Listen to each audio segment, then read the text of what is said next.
Okay.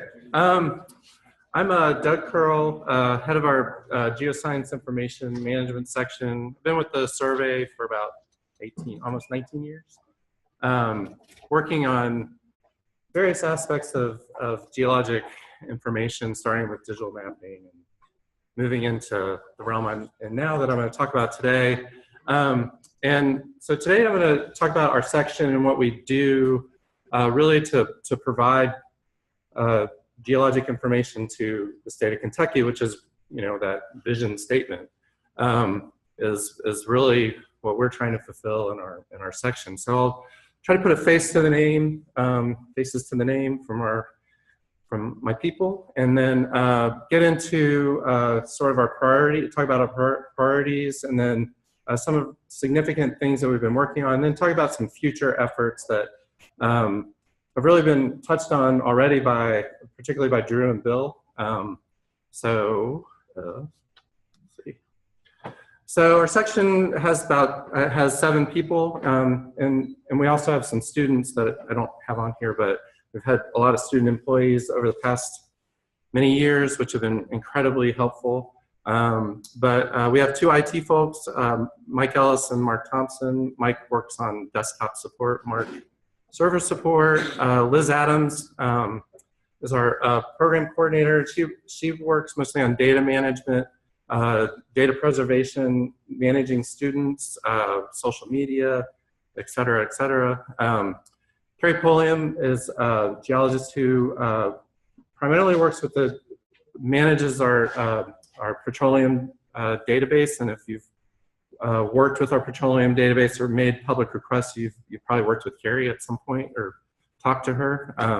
Richard Smith is a geologist, has been with the survey for a long time, and works on data preservation and a lot of public service, a lot of public requests.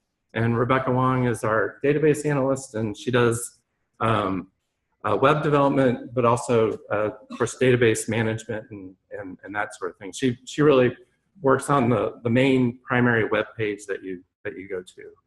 So I just wanted to introduce them because they're incredibly valuable to the survey, and so anyway. So I tried to come up with some infographic to describe what our section does, and how we sort of move geologic information forward to get out to the public and for research. And we really have some, the part on the left is really our core things that we do in our section.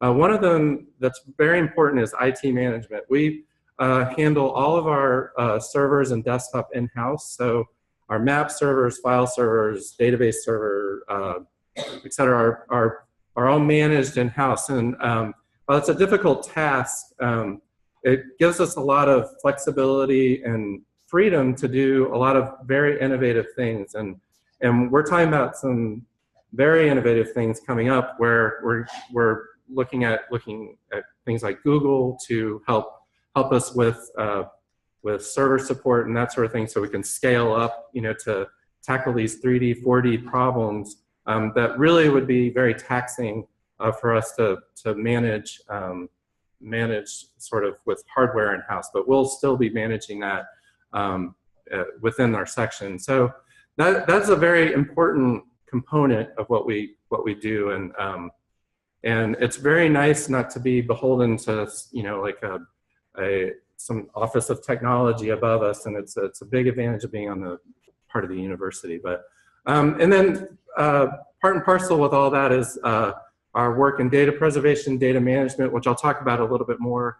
But that's 2 huge things that we do, really managing our data, preserving it, scanning documents, and that sort of thing. And then GIS support. We provide a lot of GIS support for not only the survey, but we've worked with other departments at UK, with folks in Frankfurt, with private people have answered requests on support and that sort of thing. So that's another core sort of priority. And then the part on the right, what I was trying to do there is these things sort of feed the things on the right that either our section does or hopefully other sections in the public and stakeholders do. But feeds data analysis and data visualization.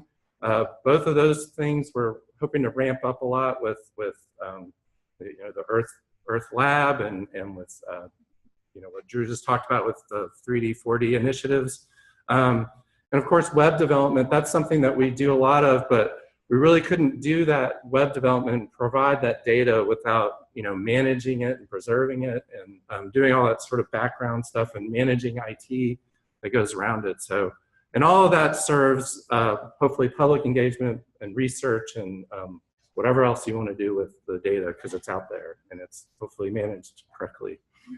So, so now to discuss sort of significant efforts, and I have two big ones, and both of these I've mentioned before, but one is our data management and preservation, not counting our GIS data, which it probably extends that 16 million records even more.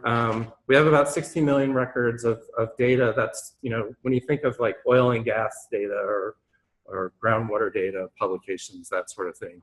So that's a lot of records, and those records have been compiled for many, many, many years, way before my time. I think somebody mentioned 1960 something, and that's really when KGS probably started putting records into databases. So anything that could go into a database, we try to put in there, and we're still working on that. And part of that is data preservation, but we're also uploading new, when we get new oil and gas records and that sort of thing. But there are discoveries that we make of things like limestone chemistry that, this is tabular data, it should go into a database. So we're still doing that sort of activity. And we try to get funding, outside funding to do some of that work, particularly through the USGS Data Preservation Program, which has been very helpful to us, and also for hiring students, which has been awesome. Another huge part of data management for us and data preservation is the document scanning that we do, which is not very exciting, but it provides very exciting data, I think, to stakeholders, particularly our oil and gas documents. We have over 700,000 scanned documents that we've scanned over many, many, many years. And most of these are now available online. We've scanned most of our publications, and I think somebody mentioned before, if you find a publication that isn't scanned, we can probably scan it in a day or so. We try to get that done as quick as possible. And then past research documents, and then we also host water well and spring documents. We don't scan those, but we get them from DOW and we host them and provide them and make them available online. So this activity, really making sure that this work is done and that the database is secure and that we're using good data management practices, is a very big part of what we do. And then the sort of outward thing that you all probably see more of, but it's really fed by that data management, is our website. And we've had a website at KGS since 1996 or 95, which is really very early on in the website game. And it's really, by statistics, it's one of the most popular at UK, particularly our education pages. And so you've probably visited our website, but we're very proud of it. Since 2001, we started developing dynamic and internet map services. So this is things like the oil and gas search and the geologic map service and things like that, to get those 60 million records, to get those scanned documents out to you online. And as been pointed out before, something that we're also very proud of, and that it's a core part of our philosophy, is to provide this at no cost to the user. So it's freely available and easy to get access to, I hope. So these are just listings of all the services. So visit our website if you haven't. I just needed to put some stats in there. But since 2004, we've had about 6 million data and map uses. So this is on the dynamic side, where you're searching for oil and gas data and groundwater data and that sort of thing. About from what I can count, 11.5 million file downloads. So things like e-logs and page size documents and publications, et cetera. And this timeline, you can read it. It's from basically from 2004, and we had really high growth, and then it's sort of leveled off. And it's kind of funny. You can plot. I should put that up there, but you can plot oil and gas searches, which is by far our most used service, is oil and gas data search, with the price of oil, and it sort of follows. It's kind of interesting, but it's not surprising, but that's what happens.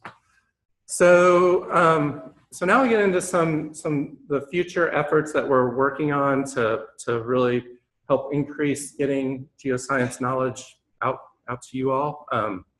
And one of these is a very internal project, but it's going to have enormous benefits to stakeholders.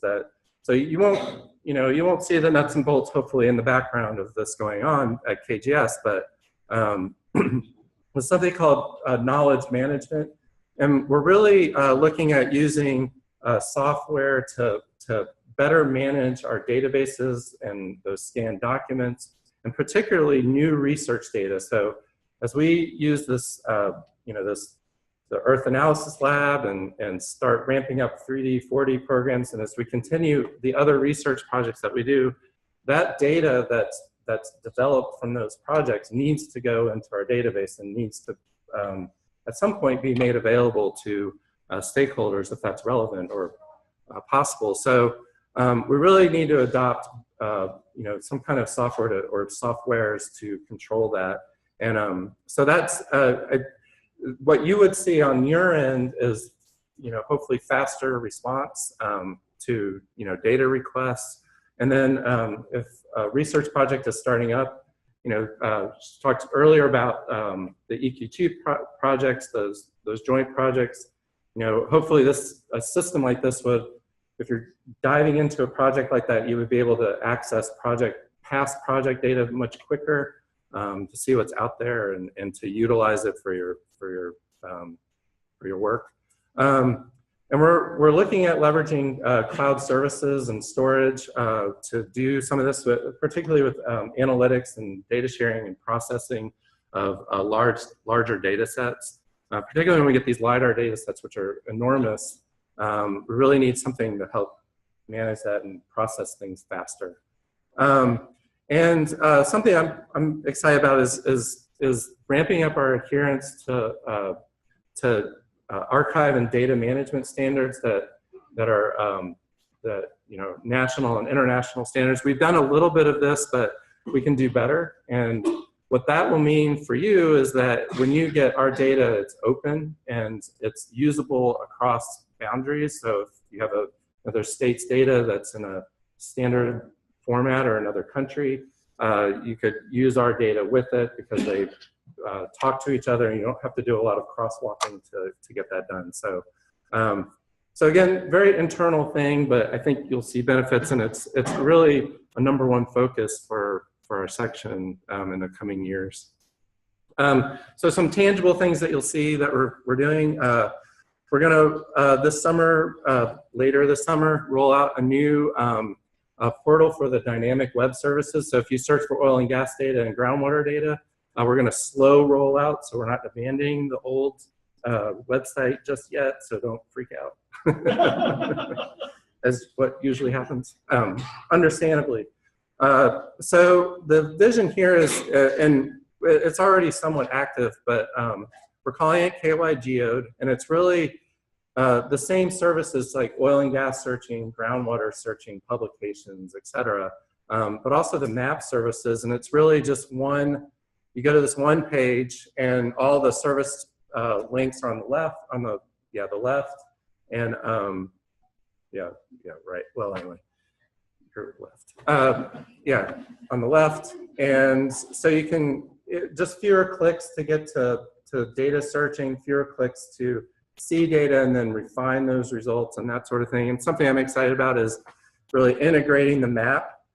So on this side, you have the results from an oil and gas search, and then just click a tab, and those results are mapped. So trying to integrate the map component of these search results into one space, which, and then of course also offering downloads and offering new formats to download things and new ways of searching. So look for that later this summer. And again, we'll run it in parallel with the old services probably for a while and get feedback and that sort of thing. So it's very slow. So if you like the old one, you can use it until we're all comfortable and feel good about things. So it's all hitting the same database. So it's not like the data would be different. So another thing that we're focusing on, which I think Bill mentioned earlier, are story maps, developing story maps that are very focused narrative maps about topics. And one of these things that we're very excited about developing and is tours of geologically interesting places. So we have we've had virtual field trips for a pretty long time, but these kind of take it a step further because you can use your device, pull up the tour on your phone. You have to have connectivity. We're working on that, but and then tour an area. And so you can either walk, and in the case of Cove Spring, which is already out there, you can actually go to Cove Spring and bring this up. They've actually put a nice poster in the kiosk. You can bring this up and tour Cove Spring, and it tells you the geology at different spots. We've worked on one for Parklands in Louisville, and there's a poster in the back about this, but this one's a longer thing, so you can either drive or bike it. Biking works great for this one, and that's coming soon. And so we're looking at other areas as well, like Cumberland Falls and Mammoth Cave, etc.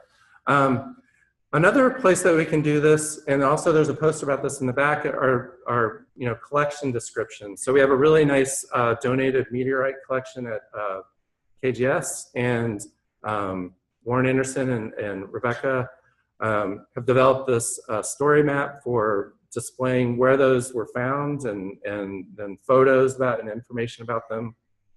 And that will be released very soon. And then finally, doing story maps that describe projects. So this is a very new endeavor, but we have one in the back that's being displayed about the Berea Consortium project. And it's trying to take this pretty complicated project and make it kind of distill it down so that it can describe what was done in the project, and maybe then from there you can jump and really dig into the project report. But we spend a lot of time and money on these projects, and it's good to have a way to really easily describe what was done. So check that one out in the back, and we'll be releasing that online at some point. And then also web type application, but a little bit different than story map, are really doing these more focused visualization web applications. So we have a very robust database mostly from Garland Dever's work. Many of you know him. He did very detailed geochemistry work on limestone around Kentucky. And we've compiled that data into a database, and now we're working on a map service to make that available. But not just to view the data, but to also explore the data, so you can search it, you can find sites that meet some chemical criteria. So it's a very focused application on this one particular very rich data set. And we have a lot of those data sets that we can do this with. And so hoping to do more of these. This one, I think this can dive into 3D data and exploring 3D data once we build out better databases of that.